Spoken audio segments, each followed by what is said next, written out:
Yesterday I did a video and I mentioned the Powerstroke, and I didn't put anything into it or talk any further about it. Today it turned 3,000 miles since we bulletproofed it. I checked it at 100 miles. I changed oil at 1,000 miles since the rebuild. And the last 2,000 miles or so I haven't done anything to it other than occasionally see where the coolant level is, which it hasn't moved. The 6.0 has had some horrible reviews. It was the earlier models. This is 2007. And they resolved the oil cooler. But we went ahead and replaced everything. The head studs, the gaskets, the oil cooler, the oil pump, the turbo, fuel rails, the seals. We replaced everything I could think of. We added the oil cooler, the coolant, the antifreeze cooler, filter, whatever you want to call it. And we went through everything. Sinister Diesel parts, I can't talk any better or highly about them. They're excellent. They've been very helpful. One of the braided lines, I actually sparked it on a battery terminal, and they sent me a new one under warranty. I was kind of surprised. They also sent me a bunch of stickers when they focused one of my pictures, or they highlighted one of my pictures on their Instagram site, because I had posted a lot of pictures and a video up on Instagram. And I'm going to try to play some of those pictures. But right now I noticed that my air filter is a K&N. I should have gone with a Sinister Diesel. I like the new look of it, but they weren't back. It was 2 years ago, I think, that I first put that in, and I gotta clean it. It's filthy, and maybe I'll take a picture of it running again, and I'll pop in some other individual pictures or whatever. All right.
Okay, this was the reason, which I forgot to mention, why we tore the engine apart in the first place. I had white steam coming out the back, and it was only for a couple miles maybe that I noticed it. I had been losing some coolant, not a lot. My EGR was getting gummed up. This right here is the EGR cooler. The fins were definitely clogged, damaged. I went with a Sinister Diesel version of it. I did not want to use a delete kit.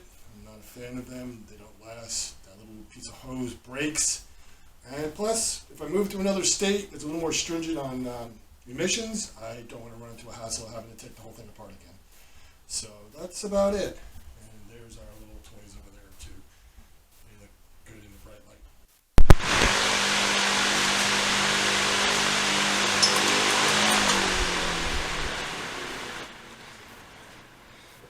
It's only really one 8mm little bolt, little hose clamp that holds this in. It's not really a big deal.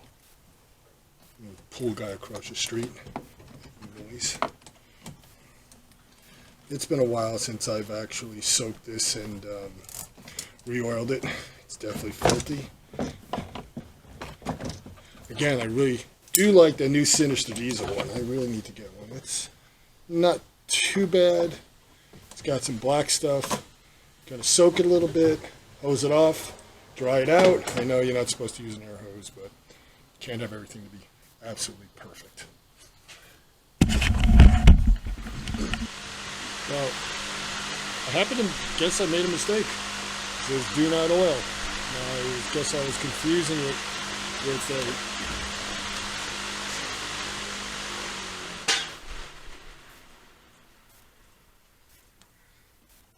okay, looks like I made a mistake. It says do not oil. I know I oiled this last time. I'm used to K&N filters, and for some reason I just oiled it, assumed, which you know what happens when you assume. So, rinsed it all out, cleaned out the oil. Maybe it'll run better. It's been running great, so I haven't seen a difference, but it says clear. It's an air raid too. It's not K&N. I'm surprised. I'm going to have to look into that Sinister Diesel one that I've mentioned about 4 times. But we'll see. What I also want to mention is that in the pictures that I had from Instagram, which I should be able to make into a slideshow or something, Bobby did the serpentine belt because we had also done all the pulleys in the front. We did the tensioner in the front. And for some reason, she just snaps that thing on in a matter of minutes. I don't know how she does it. Plus, she can get her hands up into the little spots that my mitts just get stuck. So I'm going to screw this on now and see what happens. Start it up again. I don't know if I'm going to have time to clean the engine. It's already taking longer than I thought.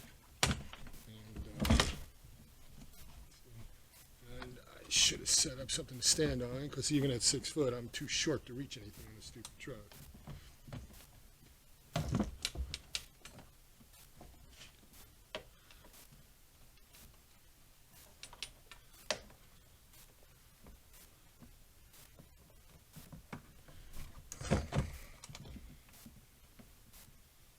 Never did like the design of this thing. Does sound like an airplane taking off with the turbo and everything. No, it sounds like a jet taking off.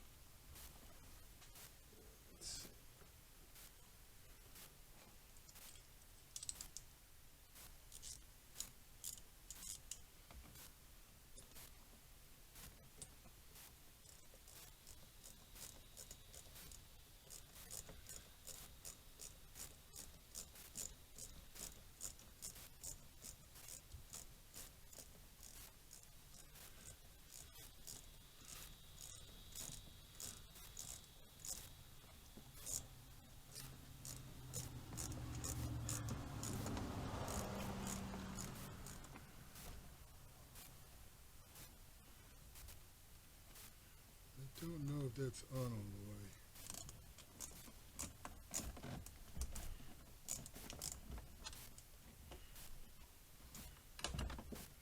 That's better.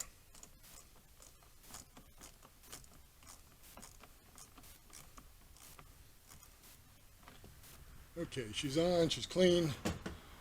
Now, not sure what order I'm going to do this in, but that's probably about it. And you've already seen the slideshow.